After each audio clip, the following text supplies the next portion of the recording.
kamusta sa inyong lahat? Ngayon, titingnan natin ang ilang mga sipi mula sa Biblia. Sige, simulan na natin.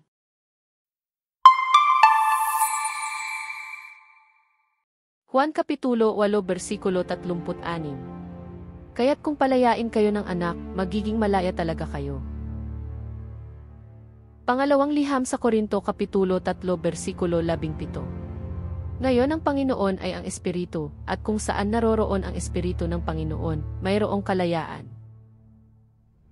Galatia Kapitulo 5 versikulo 1. Ito ay para sa kalayaan na pinalaya tayo ni Kristo.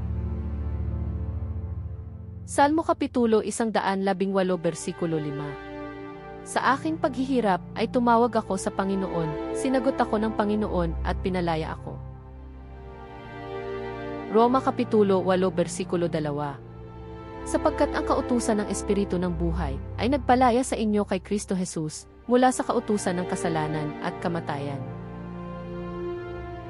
Galatia Kapitulo 5 versikulo 13. Sapagkat tinawag kayo sa kalayaan, mga kapatid. Huwag lamang ninyong gamitin ang inyong kalayaan bilang isang pagkakataon para sa laman.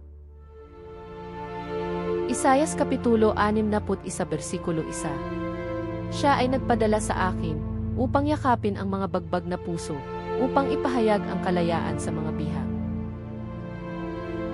Unang liham kay Pedro Kapitulo 2 versikulo 16. Mamuhay kayo bilang mga taong malaya, hindi ginagamit ang inyong kalayaan bilang pagtatakip ng kasamaan, ngunit mamuhay bilang mga lingkod ng Diyos.